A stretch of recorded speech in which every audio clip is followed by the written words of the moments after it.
Chapter 41 जान की धमकी। राहुल की इस बात को सुनकर सब उसे बड़ी ही अजीब तरीके से देखने लगते हैं। वहीं जब इस जवाब को विक्रम सुनता है तो उसका मुंह बन जाता है और वो अपने मन में बोलता है, संतुष्टि माय फुट, साले साहब साफ साफ बोलो ना कि तुम्हें अब कार में बैठने से भी डर लग रहा है। वहीं राहुल की बात को सुनकर रजनी जी अर्जुन जी से बोलती हैं, आप इस पर ज्यादा ध्यान मत दीजिए, आप तो जानते ही हैं इसका कार को लेकर पैशन। चलिए वरना आप मीटिंग के लिए लेट हो जाएंगे और मुझे भी घर के लिए कुछ जरूरी सामान और सब्जियां खरीदनी है। आखिर मेरी बेटी जो आई है इतने सालों बाद घर, मैं अपनी बेटी के लिए सारी चीजें बेस्ट तरीके से खुद ही करूंगी, इसलिए आप मुझे सुपरमार्केट ड्रॉप कर दीजिए। मैं अपनी हेल्प के लिए जिया को भी वही बुला लूंगी। जिया घर की मेड। रजनी जी की बात को सुनकर अर्जुन जी अपनी गर्दन को हाँ में हिलाते हैं और केबिन से बाहर जाने लगते हैं। उनके पीछे पीछे रजनी जी भी जाने लगती हैं, पर तभी उन्हें चलते चलते कुछ याद आता है और वो पीछे मुड़कर विक्रम की तरफ देखती हैं और बोलती हैं, विक्रम बेटा खबरदार, तुम हमारे रहते किसी होटल में रुके, जब तक तुम सिटी के लिए नहीं निकलते तब तक तुम्हें हमारे साथ ही हमारे घर रहना होगा। और ये पूछ नहीं रही हूँ, बता रही हूँ, मना करने की हिम्मत भी मत करना। इस बात को सुनते ही सबसे पहले रूही के कान खड़े हो जाते हैं और वो अचानक से चीख पड़ती है, क्या आई, ये हमारे साथ रहेगा हमारे ही घर में।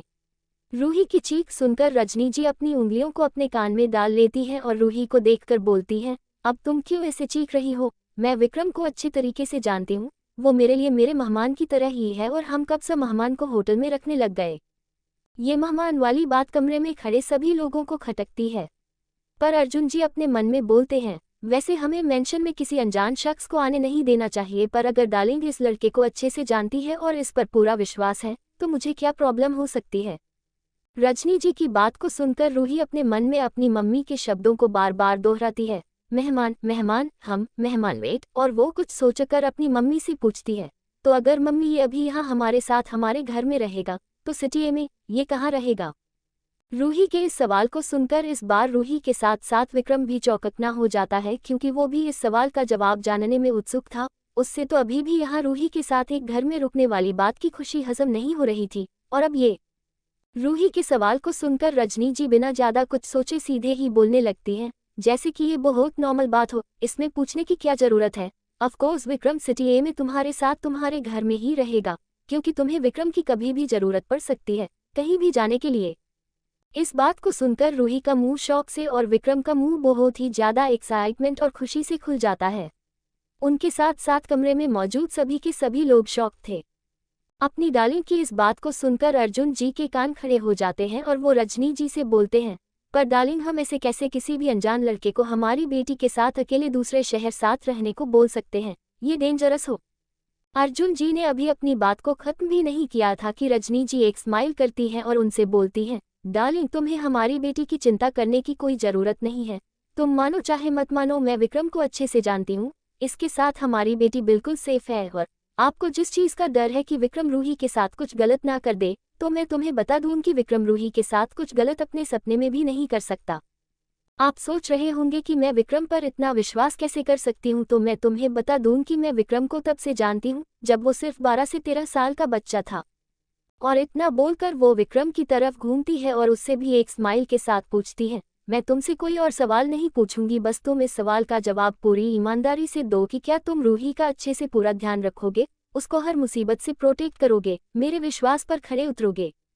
रजनी जी का उस पर इतना विश्वास देखकर विक्रम को बहुत ही ज्यादा अच्छा लगता है और उसके दिल में अपनी ब्यूटीफुल आंटी के लिए रिस्पेक्ट और भी बढ़ जाती है और वो अपने मन में खुद से बोलता है, विक्रम तेरी ब्यूटीफुल आंटी तुझ पर इतना विश्वास दिखा रही है, तुझे भी उनके विश्वास पर खड़ा उतरना है। और इसी जुनून को आंखों में लिए वो रजनी जी की आंखों में आंखें डालकर सीरियसली बोलता है, सर मैडम आप बिल्कुल भी चिंता मत कीजिए, मैं रूही मैडम का अच्छे से ख्याल रखूंगा। विक्रम की आंखों में इस सीरियसनेस को देखकर और समझकर अर्जुन जी अपनी गर्दन को हाँ में हिलाते हैं और आगे बढ़कर विक्रम के कंधे पर हाथ रखते हुए बोलते हैं, यंग मैन मेरी बेटी और अपना ध्यान रखना। जिस पर विक्रम अपना सर हाँ में हिला देता है। वहीं इस सीरियसनेस को रूही भी देख और समझ लेती है और वो भी अपने मन में बोलती है, वेल इस विक्रम की सीरियसनेस को देखकर ये तो पता चल रहा है कि ये मेरी सेफ्टी का तो पूरा ध्यान रखेगा, पर मम्मी पापा की बातों को सुनकर मुझे ऐसी फीलिंग क्यों आ रही है कि जैसे ये मुझे किसी बिजनेस ट्रिप पर नहीं भेज रहे हैं, बल्कि ऐसा लग है कि मुझे मेरे पति के घर भेज रहे हैं। पर नहीं यार, मैं ऐसे कैसे किसी भी लड़के के साथ अकेले रह सकती हूँ, मैं फ्यूचर में उस गंदे लड़के को क्या जवाब दूंगी इस चीज का। और ये सोचकर वो परेशानी में इधर उधर देखने लगती है और तभी उसकी नज़र आदिति पर पड़ती है, जो अभी अपने पापा के पीछे खड़ी थी। और उसे देखते ही रूही को एयरपोर्ट पर साथ रहने वाली बात याद आती है और उसकी आंखें चमक जाती है और वो अपने मम्मी पापा को बोलती है, पापा मम्मा, मैं तो आपको ते बताना ही भूल गई थी कि आदिति को भी मैं अपने साथ एक्सपीरियंस के लिए सिटी लेकर जाना चाहती हूँ। आदिति भी मेरे साथ रहना चाहती है। हमारी बात इस टॉपिक पर पहले ही एयरपोर्ट और हो चुकी है। रूही की बात को सुनकर सबका ध्यान आदिति की तरफ हो जाता है, खासकर उसके पापा का, जिसे देखकर वो आदिति अपने मन में बोलती है, ये कहाँ फंसा रही है मुझे तू रूही। और इतना सोचकर वो रूही की तरफ देखने लगती है, जो उससे आंखों से हाँ बोलने के लिए मिन्नतें कर रही थी, जिसको देखकर ना चाहते हुए भी आदिति इस चीज के लिए हाँ कर देती है। जिसको देखकर विक्रम अपने मन में बोलता है, कबाब में हड्डी। अपनी बेटी की हाँ को सुनकर आदिति के पापा विक्रम की तरफ बढ़ते हैं और पास पहुंचकर विक्रम के कान में धीरे से बोलते हैं, अगर तुमने रूही या आदिति के साथ कुछ भी फनी करने की कोशिश की तो मेरी गन और तुम्हारा सर होगा। चैप्टर 42 खतरनाक सवाल 2। चैप्टर 42 खतरनाक सवाल 2। राकेश जी की धमकी को सुनकर विक्रम जल्दी से अपने सर को हाँ में हिला देता है, जिसको देखकर राकेश जी अपना सर हाँ में हिलाते हैं और पीछे हट जाते हैं। राकेश जी को पीछे हटते देख अर्जुन जी का ध्यान अपनी घड़ी पर जाता है और वो रजनी जी से बोलते हैं, चले डार्लिंग, मुझे लेट हो रहा है। जिस पर रजनी जी हाँ में अपनी गर्दन को हिलाती है और दोनों कमरे से बाहर जाने लगते हैं। रजनी जी कमरे से बाहर जाते हुए थोड़ी ऊंची आवाज में विक्रम से बोलती है, विक्रम तुम रूही को घर ले जाओ, बेचारी इतना लंबा ट्रैवल करके आई है, वो घर जाकर रेस्ट कर लेगी। जिस पर विक्रम पीछे से, जी मैडम, बोलता है। अपनी माँ की बात को सुनकर रूही को भी लगता है कि उसे घर जाना चाहिए और ये सोचकर कि वो कितने सालों बाद अपने घर जा रही है, वो एक्साइटेड हो जाती है और राहुल की तरफ देखती है, ताकि वो भी उसके साथ घर पर चल पड़े। रूही को अपनी तरफ देखता हुआ देख राहुल उसके इरादों को समझ जाता है, पर वो ये सोचकर कि वो जिस कार में बैठने वाला है उसको फिर से विक्रम ड्राइव करेगा, वो रूही से बोलता है, दीदी मैं सोच रहा हूँ कि आज घर रनिंग करके जाऊँ।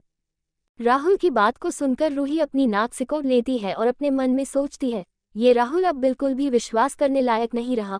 और वो फिर आशा से आदिति की तरफ देखती है और उसकी इन नज़रों को राकेश जी भी नोटिस कर लेते हैं और वो झट से बोल पड़ते हैं, आदिति बेटा, आज का खाना मैं तुम्हें खुद अपने हाथों से बनाकर खिलाऊंगा, चलो अब हम चलते हैं, मेरा आज का काम खत्म हो गया है।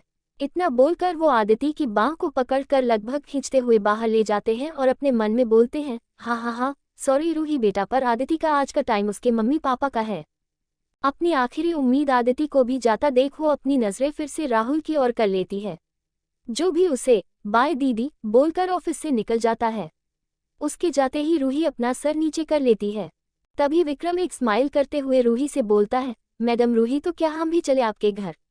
विक्रम की आवाज को सुनकर रूही विक्रम की तरफ देखती है और इस वक्त उसकी स्माइल रूही को किसी शैतानी स्माइल से कम नहीं लग रही थी, पर फिर भी और कोई रास्ता ना होते देख वो अपनी गर्दन को हाँ में हिलाती है और विक्रम के पीछे पीछे ऑफिस से निकल जाती है।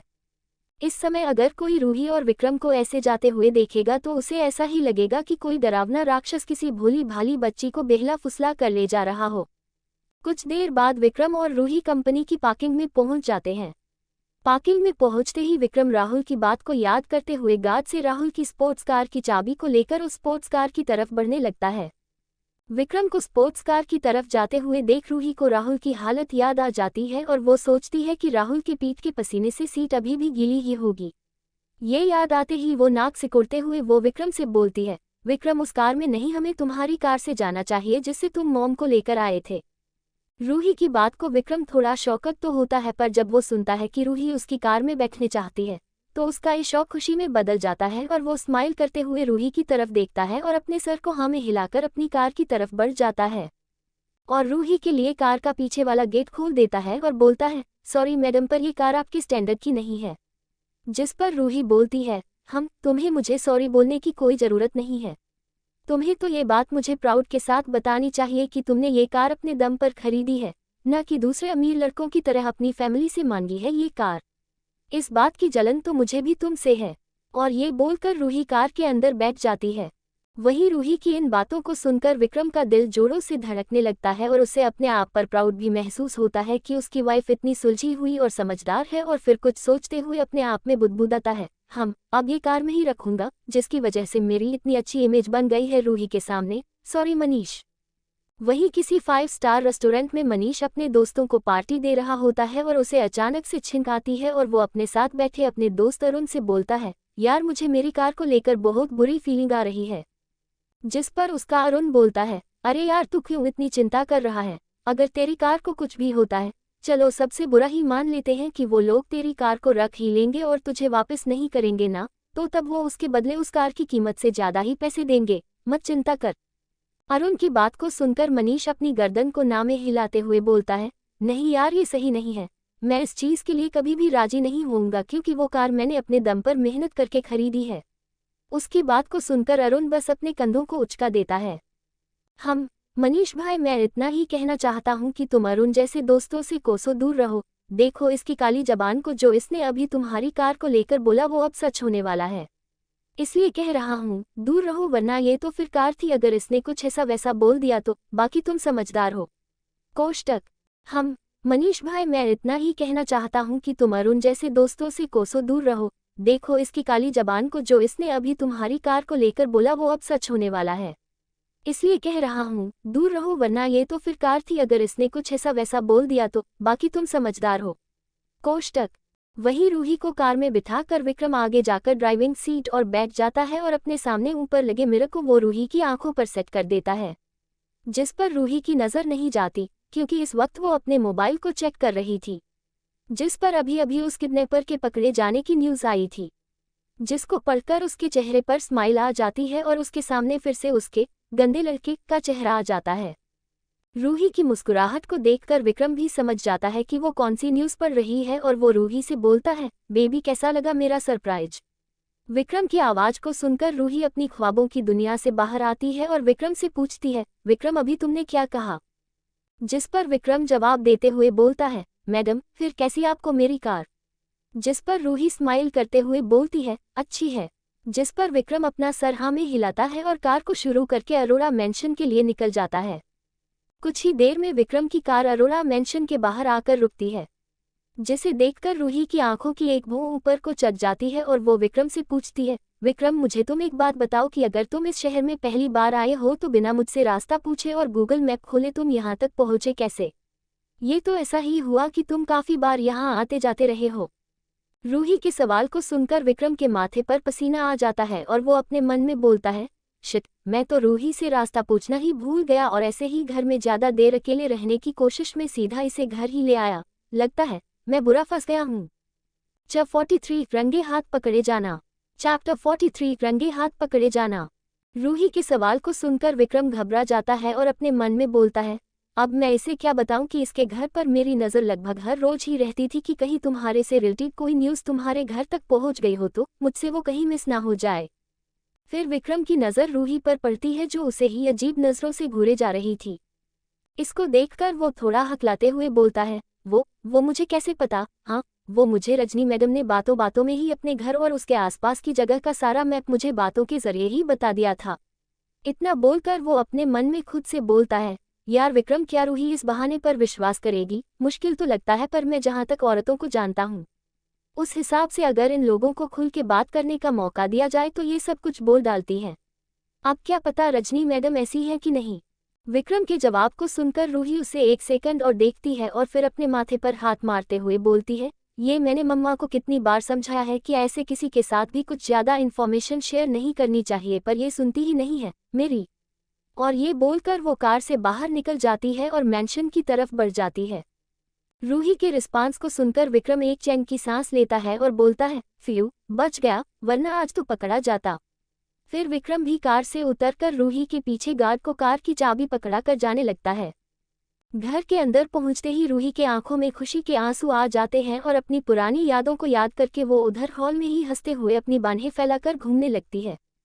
अभी वो ऐसा कर ही रही होती है कि तभी विक्रम भी घर के अंदर आ जाता है और साइड में खड़े होकर रूही को देखने लगता है और इस वक्त उसके चेहरे पर भी स्माइल थी। उसका सारा ध्यान रूही के लहराते खुले काले बालों, उसकी झील सी गहरी मनमोहक आंखों और उसके होठों पर खिली मुस्कान की तरफ था। रूही का हंसना विक्रम को किसी मधुर संगीत की तरह लग रहा, जिसके कारण वो रूही की खूबसूरती में खोता ही जा रहा था। अभी रूही इस यादगार पल में झूम ही रही थी कि उसे अचानक से अपने ऊपर किसी की निगाहें महसूस होती है, जिसके कारण वो जैसे ही उस तरफ अपनी नजरें घुमाती है तो वो देखती है कि विक्रम उसे खड़े खड़े ताड़े जा रहा है, जिसको देखते ही रूही रुक जाती है और उसके गाल लाल हो जाते हैं। अब ये नहीं पता कि ये शर्म की वजह से लाल हुए थे कि गुस्से के कारण, और वो उन्हीं लाल गालों को लिए विक्रम की तरफ तेज कदमों के साथ बढ़ने लगती है। रूही को ऐसे इतनी तेजी के साथ अपनी तरफ आता देख विक्रम की दिल की धड़कनें तेज हो जाती हैं, क्योंकि इस वक्त खुले बालों और गाल पर लाली की वजह से वो विक्रम पर कहर ढा रही थी। रूही के हर बढ़ते कदमों के साथ विक्रम अपने कदमों को पीछे लेते जा रहा था और आखिर में उसकी पीठ जाकर दीवार से टच हो जाती है, जिसके कारण रूही आगे बढ़ते बढ़ते बिल्कुल विक्रम के सामने जाकर खड़ी हो जाती है। वो विक्रम की आंखों में देखते हुए उसके थोड़ा और नजदीक चली जाती है और विक्रम का वाइट कॉलर पकड़ते हुए बोलती है, क्या क्या देख रहे थे, तुम्हें शर्म नहीं आती एक लड़की को ऐसे उसके पर्सनल मोमेंट्स में ताड़ते हुए? मेरी माँ ने तुम्हें मेरा ख्याल रखने को कहा था, क्या ऐसे ख्याल रखा जाता है? अभी तो हम इस घर में हैं, इसलिए तुमने आगे बढ़ने की कोशिश नहीं की, वरना अगर हम सिटी ए में अकेले होते तो तुम पता नहीं क्या करते। अभी रूही ऐसे विक्रम को सुनाती जा रही थी, पर रूही की बातों पर विक्रम का कोई भी ध्यान नहीं था। बेचारे की तो रूही को इतना पास देखकर धड़कने ही काबू में नहीं थी।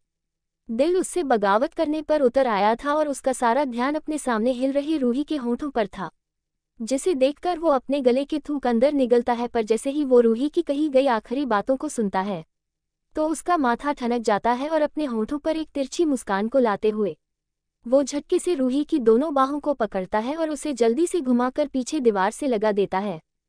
रूही को दीवार से लगाने के बाद विक्रम रूही को अपनी दोनों बाहों से दीवार और उसके बीच में ट्रैप करते हुए अपने होठों को बिल्कुल रूही के कानों से लगभग टच करते हुए रूही से बोलता है, मैडम वैसे मेरा आपको लेकर ऐसा वैसा कोई भी बुरा इरादा नहीं है। मैं यहाँ सिर्फ अपना काम करने आया हूँ और रजनी मैडम ने जो मुझ पर भरोसा दिखाया है उसको मैं बिल्कुल भी नहीं तोड़ना चाहता। पर अगर आप ऐसे मेरे पास आकर मेरे कॉलर को ऐसे पढ़कर इतना बोलकर वो भी रूही की शर्ट के कॉलर को पकड़ लेता है, मेरे बिल्कुल ऐसे पास आकर इतना बोलकर वो भी रूही की आंखों में देखते हुए उसके पास आ जाता है, ऐसे बात करेगी तो फिर कुछ गलत होना तो पक्का है। तो इसलिए आपको ऐसे किसी भी लड़के के इतने डेंजरसली पास नहीं जाना चाहिए। इस बात को बोलकर वो रूही से पीछे होकर खड़ा हो जाता है। वो तो शुक्र करो मैं था, वरना कोई और होता तो तोबा तोबा, मैं सोच भी नहीं सकता। इतना बोलकर वो अपने सर को ऐसे हाँ में हिलाता है जैसे उसने रूही को कितना बड़ा लाइफ लेसन समझा दिया हो। वहीं दूसरी तरफ बेचारी रूही को तो कुछ समझ ही नहीं आता कि अभी उसके साथ आखिर हुआ तो हुआ क्या। पर जैसे ही उसे एहसास होता है कि विक्रम ने उसे पीछे दीवार से लगा दिया है तो उसका गुस्सा और बढ़ जाता है, और वो जैसे ही विक्रम पर इस गुस्ताखी के लिए भड़कने जा रही थी कि तभी विक्रम का चेहरा उसके बिल्कुल डेंजरसली करीब हो जाता है और उसे विक्रम की गर्म सांसें अपने कान और गर्दन पर महसूस होती है, जिसके कारण उसकी आंखें बिल्कुल बड़ी बड़ी हो जाती हैं, उसकी सांसें भी तेज हो जाती हैं। उसको तो समझ ही नहीं आ रहा था कि वो अब इस सिचुएशन में करे तो करे क्या, उसका माइंड ब्लैंक होने लग जाता है। आखिर बेचारी के साथ ऐसी खतरनाक चीज पहली बार हो रही थी। अभी बेचारी रूही विक्रम के इस हमले से संभली भी नहीं थी कि उसे अपनी गर्दन कॉलर पर विक्रम के हाथ महसूस होते हैं, जिससे रूही की एक चिहुक सी निकल जाती है। अब उसका माइंड पूरा ब्लैंक हो जाता है और चेहरा बिल्कुल लाल। इस बार शर्म से था ये चेहरा लाल, पर फिर उसके दूर होते ही उसे विक्रम की बातें सुनाए और समझ आती है और वो गुस्से में अपनी उंगली को विक्रम की तरफ करती है और उसी गुस्से में बोलती है, तुम ना हंगगग। पर उसके विक्रम की बातों के खिलाफ बोलने के लिए कुछ भी नहीं था, क्योंकि कहीं ना कहीं गलती उसकी भी थी और इस चीज से फ्रस्ट्रेट होकर वो गुस्से में अपने पैर को पटकती है। पर जैसे ही वो विक्रम को अपनी ही बात पर सर हिलाते हुए देखती है तो उसका माथा ठनक जाता है। वो एक बड़ी स्माइल करते हुए अपने मन में दांतों को पीसते हुए बोलती है, इसको कोई मेरे सामने से ले जाए, वरना मैं इसके साथ अभी क्या कर दूं, इसका मुझे भी नहीं पता है। रूही के गुस्से को विक्रम भी देख लेता है और उसे अब समझ आ जाता है कि ज्वालामुखी कभी भी फट सकता है, और अपने आप को बचाने के विक्रम ऑकवर्डली हंसते हुए बोलता है, मैडम मुझे वॉशरूम जाना है, इमरजेंसी है, क्या मैं जा सकता हूँ? विक्रम की बात को सुनकर रूही अपने सर को दोनों हाथों से पकड़ते हुए बोलती है, हाँ तुम जा सकते हो, बस मेरे सामने से जल्दी चले जाओ। रूही की परमिशन के मिलते ही विक्रम लगभग दौड़ते हुए वहीं ग्राउंड फ्लोर के कॉमन वॉशरूम की ओर बढ़ जाता है। विक्रम को इतने कॉन्फिडेंटली वॉशरूम की ओर बढ़ते देख रूही की आंखों की एक भौं ऊपर को उठ जाती है और वो पीछे से विक्रम को आवाज देते रोकती है, विक्रम रुको 2 मिनट। ये सुनकर विक्रम रुक जाता है और कंफ्यूजन के साथ रूही को देखने लग जाता है, तुम मुझे एक बात बताओ, तुम्हें कैसे हमारे घर के वॉशरूम के बारे में पता है? उद्धरण चिन्ह। रूही के सवाल को सुनकर विक्रम अपने माथे पर हाथ मारते हुए बोलता है, शिट, मैं फिर से भूल गया कि मैं इस घर में पहली बार आ रहा हूँ। और ये सोचकर वो रूही की तरफ देखता है और अपने सर के पीछे खुजाते हुए बोलता है, ही, वो मुझे इसके बारे में भी रजनी मैडम ने ही बातों बातों में बता दिया था। और वो अपने मन में बोलता है, गया अब गया विक्रम तू, कोई गारंटी नहीं है कि रूही इस बेकार बहाने पर विश्वास कर लेगी। जिस पर विक्रम रूही के कुछ और सोचने से पहले ही तुरंत बोलता है, हाँ, रूही मैडम, मुझे बड़ी मैडम ने ही बताया था। अब ऐसा तो हो सकता नहीं कि मैं आपके घर पर 24/7 निगरानी रखता हूँ या आपके घर पर जासूस लगा रखे हो। कैसी बातें करते हो आप मैडम? हाँ, और क्या मैडम, मैं अब वॉशरूम जा सकता हूँ? विक्रम की बात में रूही को भी लॉजिक लगता है और वो विक्रम को जाने का इशारा करती है, जिसे देखते ही विक्रम चैन की सांस छोड़ता है और वॉशरूम की तरफ लगभग दौड़ ही लगा देता है। कुछ देर बाद विक्रम और रूही हॉल में एक एक सोफे पर बैठे बाकी लोगों के आने का इंतजार कर रहे होते हैं और इस वक्त कमरे में बहुत ही शांति हो रखी थी। अभी दोनों ऐसे ही बैठे हुए थे कि रूही को कुछ याद आता है और वो अपने मन में खुद से बोलती है, अरे यार, मैं उनको कैसे भूल सकती हूँ? मुझे उनको फ़ोन करके बता देना चाहिए कि मैं वापस आ गई हूँ, वरना उसको बाहर से पता चलेगा तो वो मुझसे नाराज हो जाएंगे। हाँ, पर उनमें से किसी का नंबर मेरे पास नहीं है। वो मेरे रूम में ही पड़ी डायरी के अंदर है, अभी लेकर आती हूँ। इतना सोचकर रूही लगभग दौड़ते हुए अपने रूम की तरफ बढ़ती है, पर जब वो विक्रम के सोफे के पास से गुजर रही थी तो उसका पैर जल्दबाजी में उसी के पैर में उलझ जाता है और वो अपने आप को बैलेंस करते करते सीधे पीठ के बल नीचे गिरने लगती है। और नीचे गिरने से होने वाले दर्द को सोचकर वो अपनी आंखों को कसकर बंद कर लेती है। पर कुछ देर में भी जब उसे दर्द महसूस नहीं होता तो वो अपनी आंखों को खोल लेती है और सीधा उसकी आंखें विक्रम की आंखों से जा मिलती है और उसे एहसास होता है कि विक्रम ने उसे कमर से पकड़ रखा है। अभी दोनों रूही और विक्रम एक दूसरे की आंखों में खोए ही हुए थे कि अचानक से घर का गेट खुलता है और दोनों अपना सर दूसरी तरफ घुमाकर उस शख्स की तरफ देखते हैं और वहां और कोई नहीं राहुल होता है, जो इस वक्त कंपनी से दौड़कर आया हुआ होता है। इस वक्त भी वो पसीने से तरबतर हो रखा था और राहुल को इस वक्त यहाँ देखकर दोनों की आंखें बड़ी हो जाती हैं।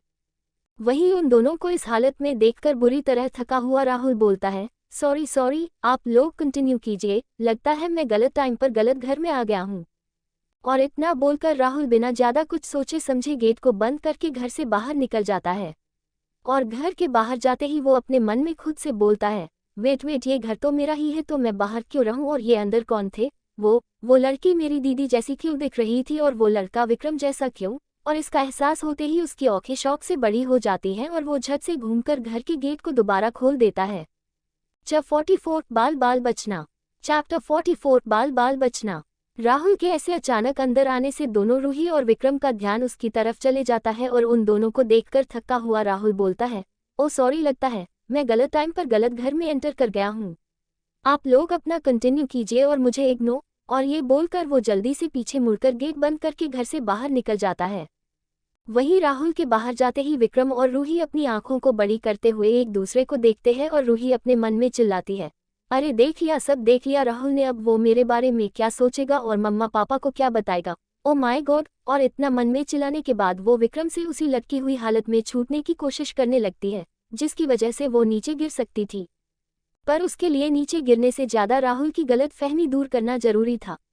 रूही की इस हरकत पर विक्रम अपने सर को ना में हिलाते हुए उसे खींचकर सीधा खड़ा कर लेता है और जल्दी से आसपास देखकर वो रूही को उंगली से चुप रहने का इशारा करते हुए वही पास की चेयर के पास पहुंच जाता है और उसे खींचकर रूही जहां गिरने वाली थी उसी जगह पर जल्दी से रख देता है।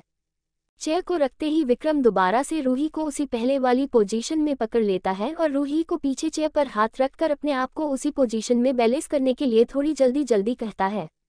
विक्रम की इस बात को सुनकर रूही को कुछ समझ तो नहीं आता कि विक्रम उससे करवाना क्या चाहता है, पर वो बिना सवाल किए वो वैसा ही करती है। और विक्रम जल्दी से रूही के साइड में खड़े होकर थोड़ा झुककर फोन में कुछ देखने लगता है। और तभी राहुल हड़बड़ी में दरवाजा ओपन करता है और बिना देखे ही बोलता है, दीदी आप ड्राइवर के साथ क्या कर रही है? पर वो जैसे ही अंदर की सिचुएशन को देखता है तो वो अपने गले के शब्दों को दोबारा अंदर को निगल लेता है, क्योंकि अभी रूही और विक्रम इस तरह अलग अलग जगह जिस पोज में खड़े थे कि राहुल जहां खड़ा था उस एंगल से ये लग रहा था कि विक्रम ने रूही को कमर से थाम रखा है और उसको किस करने जा रहा है।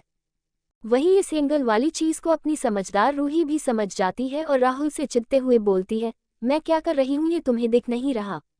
मैं चेयर की मदद से थोड़ी स्ट्रेचिंग कर रही हूँ। इतनी ट्रैवलिंग से मेरी बॉडी काफी अकड़ सी गई है। तुम ऐसा एक्सप्रेशन क्यों दे रहे हो मुझे कि मैंने कुछ गलत कर दिया है? हो बताओ सच सच कि तुम मेरे बारे में क्या सोच रहे थे? रूही के जवाब को सुनकर राहुल को कुछ समझ नहीं आता कि वो क्या बोले, और जैसे ही वो रूही का सवाल सुनता है तो वो हड़बड़ा जाता है और ऑकवर्डली हंसते हुए बोलता है, अरे दीदी, हाँ, मैं क्या कभी आपके बारे में बुरा सोच सकता हूँ? बिल्कुल भी नहीं। वो तो बस मैं बोल रहा था कि क्या मैं भी आपको ज्वाइन कर सकता हूँ कि नहीं। और इतना बोलकर वो रूही की तरफ बढ़ने लगता है। राहुल को ऐसे पसीने से लथपथ देखकर रूही अपनी जगह से उठते हुए राहुल से नाक सिकुड़ते हुए बोलती है, छी, बिल्कुल नहीं, इस हालत में तो तुम मुझे ज्वाइन करने के बारे में सोच भी मत लेना, जाओ पहले फ्रेश होकर आओ। रूही की बात को सुनते और इस ऑकवर्डनेस से बचने के लिए राहुल जल्दी से अपने कमरे की ओर भाग जाता है और कमरे को अंदर से बंद कर लेता है। राहुल को ऐसे बिना कुछ ज्यादा सीन क्रिएट किए जाते देख रूही चैन की सांस लेकर वही सोफे पर बैठ जाती है। वहीं राहुल के जाते ही विक्रम भी पास के सोफे पर बैठ जाता है और रूही को छेड़ते हुए बोलता है, वाह क्या बात है, लगता है कि राहुल में सेल्फ कॉन्फिडेंस और मेमोरी की काफी कमी है। बताओ, अपनी आंखों देखी चीज पर विश्वास ही नहीं है, वरना कोई ऐसे थोड़े ही भूल सकता है वो पल जब इतनी खूबसूरत लड़की आपकी बाहों में हो। हेल नो, मैं तो इस सीन को कभी भी नहीं भूल सकता हूँ। विक्रम की इस बात पर रूही बहुत चिढ़ जाती है और गुस्से से उठकर विक्रम के पास जाती है और उसके ऊपर झुककर आंखों में आंखें डालकर बोलती है, आइंदा से अगर ऐसी हरकत की तो ना मैं। अभी रूही ने इतना ही बोला था कि विक्रम उसके माथे पर अपनी एक उंगली रखकर रूही को अपने से थोड़ा दूर करता है और अपने दिल की बढ़ी हुई धड़कनों को संभालता है और रूही से चेहरे पर शैतानी मुस्कान लाते हुए बोलता है, प्लीज ऐसे मेरे पास मत आया करो, वरना अगर मैंने मेरे होठों पर से अपना कंट्रोल खो दिया तो तुम अपने मम्मी पापा के सामने होठों पर खून के साथ कैसे जाओगी। मैंने तुम्हें पहले भी दूसरे लड़कों के पास इतने करीब जाने से मना किया था, पर तुम सुधरती ही नहीं हो, आज तुम्हें लगता है पनिशमेंट देनी ही पड़ेगी। विक्रम की बात को सुनकर और उसकी वार्निंग को याद करते ही रूही अपने होठों को अपने मुंह के अंदर फोल्ड करके छुपा लेती है और ना में अपनी गर्दन को हिलाती है, पर इतने में विक्रम अपनी जगह से खड़ा हो जाता है, जिसे देखकर रूही अपने मुंह को हाथ से छुपाकर अपने कमरे की ओर भाग जाती है और पहुंचते ही दरवाजे को बंद कर लेती है। रूही की इस फुर्ती को देखकर विक्रम भी हैरान था, पर ये देखते ही विक्रम के चेहरे पर स्माइल आ जाती है, पर उसकी स्माइल जल्दी ही गायब हो जाती है क्योंकि उसे एहसास होता है कि उसे अभी बहुत भूख लगी है और वो फिर अपने मन में बोलता है, यार मेरी तरह रूही भी तो भूखी होगी ना, चलो उसके लिए मैं बढ़िया सा कुछ किचन में बनाता हूँ जिसे खाकर रूही मुझसे इम्प्रेस हो जाए। अब वो किचन की तरफ बढ़ ही रहा था कि उसे रूही के सवाल याद आ जाते हैं और वो रूही से चिल्लाते हुए किचन का रास्ता पूछता है। Chapter 45 bathroom singer. Chapter 45 bathroom singer. Kitchen की तरफ जाते हुए विक्रम को रूही के सवालों की याद आ जाती है, जिनसे बचने के लिए वो थोड़ा जोर से रूही के कमरे की तरफ आवाज लगाते हुए पूछता है, रूही मैडम आपके घर का किचन किस तरफ है? उद्धरण चिन्ह। पर कुछ देर तक भी रूही के जवाब का वेट करने के बाद भी जब कोई जवाब नहीं आता तो वो दोबारा पूछने जा ही रहा होता है, पर इससे पहले कि वो कुछ बोल पाता कि उसके कानों में राहुल की आवाज पड़ती है, जो उसे किचन का रास्ता अपने कमरे से बता रहा होता है और वो विक्रम को ये भी बताता है कि रूही का कमरा स्पेशली नॉइस कैंसलेशन टेक्नोलॉजी के साथ डिजाइन किया गया है, जिसकी वजह से ना अंदर की आवाज बाहर जाती है और ना बाहर की आवाज अंदर। राहुल के इस जवाब को सुनकर विक्रम अपने मन में खुद से बोलता है, ये रूही ने ऐसा कमरा क्यों डिजाइन करवाया है, घर के बाकी कमरों से बिल्कुल अलग? क्या मोटिव होगा उसका? अरे कुछ ऐसा वैसा तो नहीं हो? छी विक्रम, ये तू क्या सोच रहा है, गलत बात। इतना बोलकर वो अपने सर के पीछे हल्के से खुद को थप्पड़ मारता है और बोलता है, उसने पक्का ऐसा रूम स्टडी करने के लिए डिजाइन करवाया होगा और उसे शांति बहुत ज्यादा प्यारी होगी। यही कारण होगा और तुझे भी आगे इस शांति वाली बात का ध्यान रखना होगा। और इतना खुद से डिस्कस करने के बाद वो किचन की तरफ चला जाता है। वहीं दूसरी तरफ रूही विक्रम की पनिशमेंट वाली बात को सुनकर भागकर अपने कमरे में आ जाती है। कमरे में घुसने तक रूही के मन में विक्रम ने अभी कुछ देर पहले उसके साथ क्या किया और उसकी बातें ही चल रही थी, पर कमरे में घुसते ही और कमरे को अच्छी तरीके से लॉक करने के बाद वो जैसे ही अपने कमरे को देखती है तो उसकी किसी को देखकर आंखें चमक जाती हैं और वो विक्रम और उसकी बातों को झट से भूल जाती है और खुशी से आई लव यू चिल्लाते हुए उसकी बाहों में चली जाती है, जिसने उसके लिए अपनी बाहों को फैलाया हुआ था। उससे गले मिलते ही रूही और वो उसके क्वीन बेड पर एक दूसरे के ऊपर गिर जाते हैं। रूही उसकी आंखों में देखने लगती है। माहौल काफी रोमांटिक हो जाता है और फिर जिसका डर था वही हो जाता है। रूही उस शख्स के चेहरे पर किसेस की बरसात कर देती है। नहीं, आपसे पढ़ने में कोई गलती नहीं हुई है, ये एक टैडी ही है जिस पर रूही अपना सारा प्यार लुटा रही थी। अगर इस वक्त विक्रम ये सब अपनी आंखों के सामने होते हुए देख लेता और उसे इस टेडी से बहुत जलन होती और इस जलन में ज्यादा कुछ नहीं, विक्रम इस टेडी का पूरा असासिनेशन प्लान कर चुका होता। खैर, हम इस जले हुए से थोड़ा दूर हटके हम रूही के कमरे के ऊपर चर्चा जारी रखते हैं। इनफैक्ट रूही के कमरे में एक ही टेडी नहीं बल्कि रूही का सारा कमरा सॉफ्ट टॉयज और टेडी बीर्स से भरा हुआ था। उसके पूरे कमरे की थीम पिंक हो रखी थी, वॉल पर पिंक कलर, बेड और बेडशीट पिंक कलर की, और यहाँ तक कि पिंक कलर ने रूही की कपड़े की अलमारी को भी अपने रंग में रंग रखा था। वो तो शुक्र करो रूही को बाहर अपनी इमेज मेंटेन करके रखनी होती है, वरना पिंक रंग रूही के कपड़ों को भी नहीं छोड़ता। सीधा सीधा कहे तो पापा की प्रिंसेस वाला टिपिकल पिंक रूम था। फिर रूही धीरे धीरे अपने सभी लवर्स मतलब टेडी से मिलती है और फिर उनसे मिलने और उनसे अपनी बातों को शेयर करने के बाद रूही अपने कपड़ों को जो वो फ्रेश होने के बाद पहनने वाली थी अपनी अलमारी से निकाल लेती है, जो अलमारी उसकी मम्मी ने हाल में ही नए और कंफर्टेबल कपड़ों से भर दी थी। और उन कपड़ों को लेकर वो जैसे ही अपने बाथरूम की तरफ फ्रेश होने के लिए जाने लगती है और तभी उसकी नज़र बेड के साइड में रखे हुए एक लॉक लगे हुए बॉक्स पर पड़ती है, जिसे देखकर उसे कुछ याद आता है और वो जल्दी से भागकर उस बॉक्स के पास जाती है और उसे उठाकर एक स्माइल के साथ उसी के नीचे चिपकी एक चाबी को निकालकर उस बॉक्स के लॉक को खोल देती है। लॉक के खुलते ही रूही उस बॉक्स में देखती है जहां उसे एक छोटे बने हुए झूले पर एक टॉय वाला छोटा हैंडसम लड़का ब्लैक सूट में और एक वाइट वेडिंग ड्रेस में सजी छोटी लड़की बैठे हुए नजर आते हैं और दोनों एक दूसरे की आंखों में स्माइल करते हुए देख रहे थे। उस झूले के दोनों साइडों पर 2 नाम लिखे हुए थे, लड़के वाली साइड पर गंदा लड़का और लड़की वाली साइड पर बेबी लिखा हुआ था, जिसको देखकर रूही के आंखों में आंसू आ जाते हैं, जिन्हें वो रोक लेती है और स्माइल करते हुए उस झूले वाले लड़के के गाल को सहलाते हुए बोलती है, गंदे लड़के तुम कहाँ हो? मैंने तुम्हें पहले बहुत ढूंढा था पर तुम तब अपना गांव छोड़कर चले गए थे और फिर मैं अब्रॉड पर, अब तुम मेरी वेट करना, मैं अब वापस आ चुकी हूँ तुम्हें ढूंढने। और थोड़ी देर और उससे बातें करने के बाद रूही उस बक्से को संभाल कर बंद करके चाबी फिर बक्से के नीचे ही एक छेद में चिपका कर आराम से वहीं रख देती है। और फिर वो अपने मन में बोलती है, I love you mamma, thank you कि आपने मेरे कमरे की रोज सफाई की पर मेरी एक भी चीज को इधर उधर नहीं किया। और वो अपनी मम्मा को थैंक यू बोलकर बाथरूम में फ्रेश होने चली जाती है। आपको क्या लगता है रूही ने अपने कमरे में नॉइस कैंसिलेशन फीचर क्यों लगवाया है? क्या आपने टेडी से खुल के बातें करने के लिए? हाँ, ये भी एक कारण है पर सबसे बड़ा कारण है रूही की।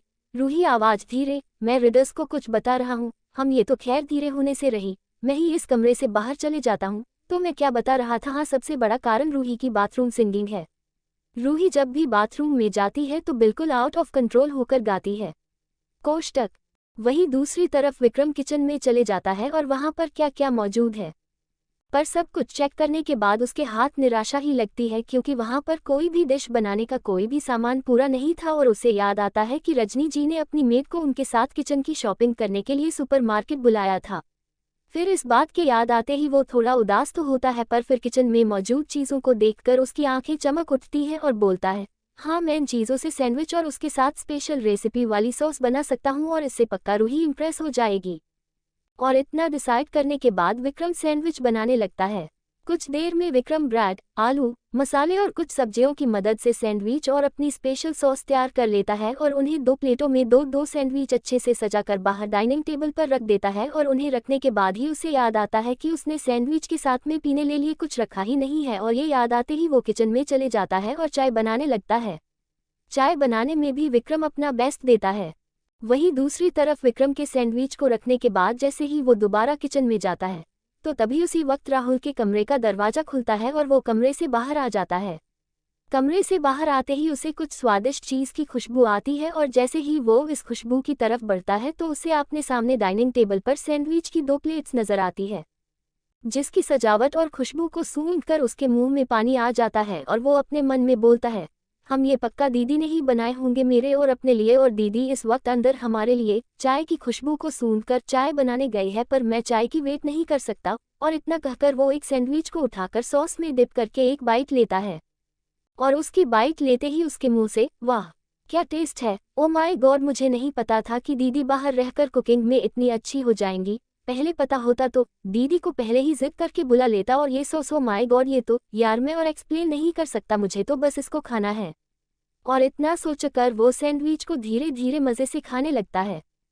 वहीं ठीक इसी वक्त रूही भी नहा के कपड़े चेंज करके अपने कमरे से बाहर आ जाती है और उसकी नाक में भी सैंडविच की खुशबू आती है जो उसे अपने पास बुला रही थी।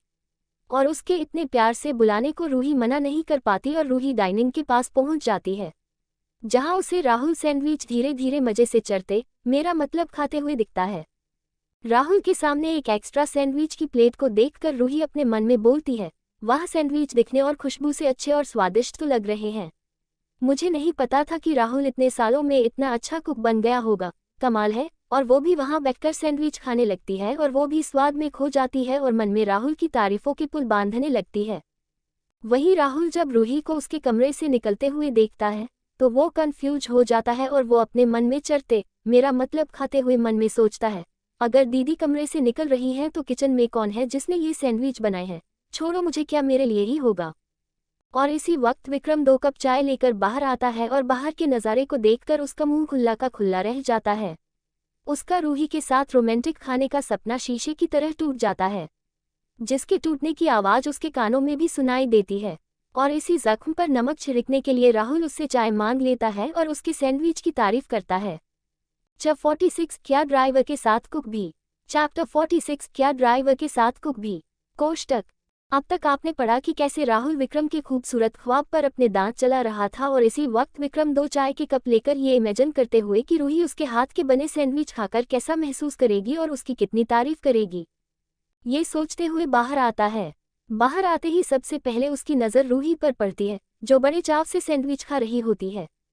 रूही के चेहरे के आए उन भावों को देखकर उसे अपने ऊपर काफ़ी गर्व महसूस होता है और वो अपने मन में सोचता है, बेचारी कब से भूखी होगी कि अपने आप पर कंट्रोल नहीं रख पाए और मेरे बिना ही खाना शुरू कर दिया। चलो कोई बात नहीं, वैसे भी ये मैंने उसके लिए ही बनाए थे और मैं अब से भी तो उसे ज्वाइन कर सकता हूँ। इतना सोचकर जैसे ही वो अपनी नज़र दूसरी तरफ करता है जहां उसने अपनी सैंडविच की प्लेट रखी थी और उस तरफ देखते ही सबसे पहले उसके मन में यही सवाल आता है, हे भगवान, ये जो अभी मैंने देखा, ये देखने से पहले तूने मुझसे मेरी भूख क्यों नहीं ले ली, क्योंकि अब मैं अपने सामने अपनी जगह पर बैठे राहुल को अपने गुस्से से खा जाने वाला हूँ। इस वक्त विक्रम दुख, जलन और गुस्से जैसी फीलिंग्स को अपने अंदर महसूस कर रहा था। अब आगे, अभी विक्रम इन सब फीलिंग्स को वहां अपने हाथों में चाय की ट्रे लिए खड़ा होकर फील कर ही रहा होता है कि तभी विक्रम को वहां खड़े राहुल देख लेता है। विक्रम को किचन से निकलते हुए जब राहुल देखता है तो उसे समझ आ जाता है कि ये सैंडविच किसी और ने नहीं विक्रम ने ही बनाए हैं और ये देखकर उसे काफ़ी हैरानी होती है क्योंकि उसे नहीं लगा था कि विक्रम की कुकिंग इतनी अच्छी होगी। पर ये देखकर उसके दिल में विक्रम के लिए रिस्पेक्ट और भी बढ़ जाती है क्योंकि विक्रम ड्राइविंग के साथ साथ कुकिंग में भी बेस्ट था। अभी विक्रम इन सब फीलिंग्स को वहां अपने हाथों में चाय की ट्रे लिए खड़ा होकर फील कर ही रहा होता है कि तभी विक्रम को वहां खड़े राहुल देख लेता है। विक्रम को किचन से निकलते हुए जब राहुल देखता है तो उसे समझ आ जाता है कि ये सैंडविच किसी और ने नहीं विक्रम ने ही बनाए हैं और ये देखकर उसे काफ़ी हैरानी होती है क्योंकि उसे नहीं लगा था कि विक्रम की कुकिंग इतनी अच्छी होगी। पर ये देखकर उसके दिल में विक्रम के लिए रिस्पेक्ट और भी बढ़ जाती है क्योंकि विक्रम ड्राइविंग के साथ साथ कुकिंग में भी बेस्ट था।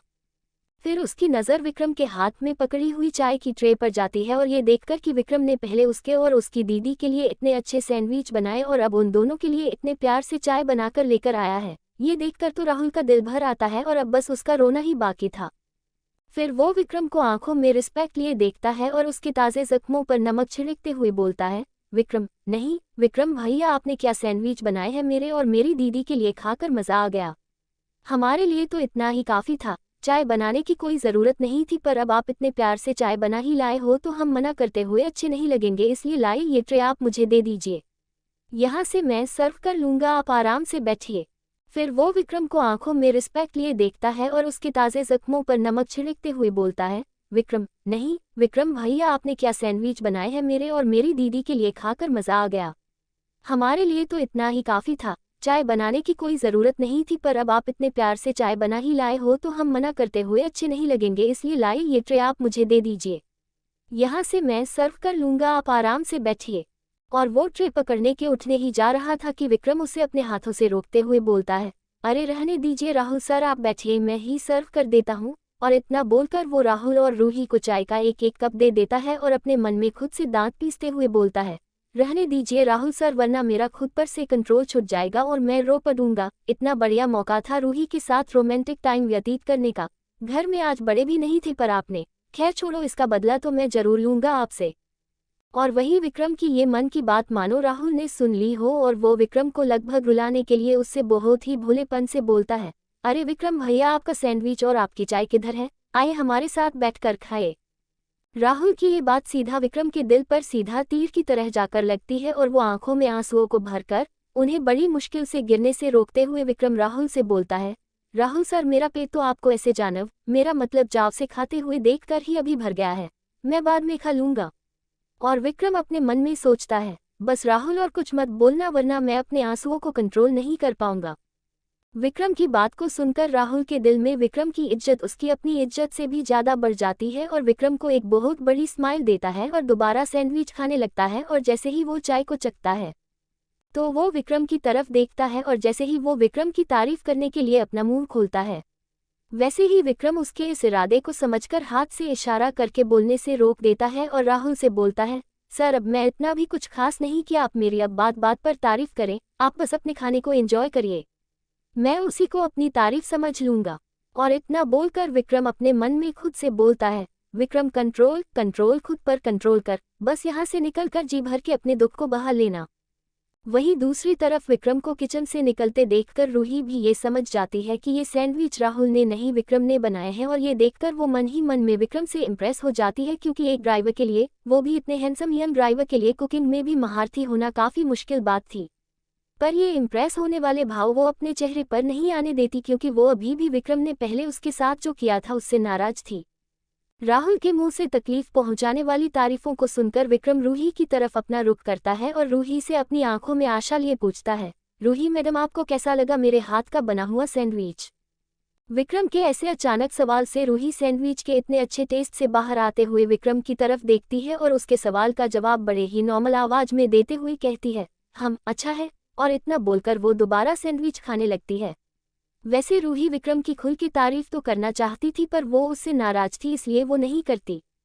वहीं रूही के इतने नॉर्मल जवाब को सुनकर विक्रम के आंसू अब बह जाना चाहते थे, पर वो विक्रम की इज्जत थी जिसने आंसुओं को आखिर वक्त में आंखों में कैद कर लिया था। वहीं रूही के इतने नॉर्मल जवाब को सुनकर राहुल का मुंह बन जाता है और वो झटके से रूही के सैंडविच की तरफ झपटा मारता है और बोलता है, दीदी अगर आपको सैंडविच उतने पसंद नहीं आए तो लाओ मैं खा लेता हूँ, मुझे बहुत ही टेस्टी लगे ये सैंडविच, आप मम्मा से कहकर दोबारा बनवा लेना अपने लिए। अपने सैंडविच पर खतरे को आते देख रूही जल्दी से अपनी प्लेट को साइड कर लेती है और राहुल के सवाल का जवाब बिना ज्यादा कुछ सोचे समझे जल्दी से देती है, अम्मा किसने कहा कि मुझे ये सैंडविच पसंद नहीं आए, ये मुझे बहुत टेस्टी लगे और तुम इन्हें लेने के बारे में सोचना भी मत, पहले अपने सैंडविच फिनिश करो। इतना बोलते ही रूही को एहसास होता है कि वो पकड़ी गई है और वो क्यूट तरीके से अपनी जीभ को बाहर निकाल कर काट लेती है और पहले राहुल की तरफ देखती है जो उसकी तरफ देखकर मुस्कुरा रहा होता है और फिर उसका ध्यान विक्रम पर जाता है जो उसे ही अपनी आंखों को छोटा करते हुए घूर रहा था, जिस पर रूही ऑकवर्डली हंसने लगती है और सर नीचे करके लाल गालों के साथ दोबारा खाने लगती है। अपनी दीदी को ऐसे शर्माते हुए देखकर राहुल जोर से हंसने लगता है और राहुल के ऐसे जोर से हंसने के कारण रूही को और शर्माने लगती है और वो इस वक्त बिल्कुल भी विक्रम से नजरें नहीं मिलाना चाहती थी, पर उसको इस शर्म से बचाने के लिए ठीक इसी वक्त घर का गेट दोबारा खुल जाता है जिससे तीनों का ध्यान उस तरफ जाता है। उस तरफ जब तीनों देखते हैं तो उधर उनको गेट से अंदर आती हुई रजनी जी और उनके पीछे उनकी मेड अंदर आती हुई नजर आती हैं। अंदर आते ही रजनी जी बोलती हैं, तुम बच्चे ऐसा भी क्या कर रहे हो कि तुम्हारी आवाज बाहर तक जा रही, अम्मा वेट ये किस चीज की खुशबू है और चाय की ये कैसी खुशबू। जब रजनी जी खुशबू की किस तरफ से आ रही है उस तरफ देखती हैं तो उन्हें डाइनिंग टेबल पर सैंडविच और चाय रखी हुई नजर आती है और वो आगे बोलती हैं, ओ तुम बच्चों ने सैंडविच और चाय बनाई है, लाओ जरा मैं भी तो टेस्ट करके देखती हूँ। और इतना बोलकर वो जल्दी से आगे आती है और रूही की प्लेट में से सैंडविच की एक बाइट लेती है और साथ में चाय का एक घुट पीती है। सैंडविच और चाय को खाने और पीने के बाद ही वो टेस्ट में इतना खो जाती है कि वो सैंडविच पूरा खा जाती हैं और चाय भी पूरी पी लेती हैं, जिसको देखकर रूही का मुंह खुला का खुला रह जाता है और वो अपने मन में बोलती है, नहीं मम्मा मैंने अभी तक चाय टेस्ट भी नहीं की थी और आपने पूरी पी ली, आपको नहीं पता कि अभी इसी चीज के लिए मैंने अभी कितनी शर्म महसूस की थी, एक बार टेस्ट तो करने देते। चीजों को पूरा खाने के बाद रजनी जी की नजर राहुल की प्लेट की तरफ जाती है, जिसको देखते ही राहुल अपनी प्लेट साइड कर लेता है और ये देखकर रजनी जी बड़ा क्यूट सा चेहरा बना लेती हैं और आगे विक्रम को देखते हुए बोलती हैं, ये चीजें पक्का विक्रम ने ही बनाई होंगी क्योंकि मेरे दोनों बच्चों की कुकिंग तो इसकी 1% भी नहीं है। अपनी मम्मा की इस बात को सुनकर राहुल को वैसे कुछ खास फर्क तो नहीं पड़ता, पर रूही के गाल शर्म से लाल हो जाते हैं और वो मम्मा चिल्लाती है और उन्हें आगे कुछ भी बोलने से रोक देती है।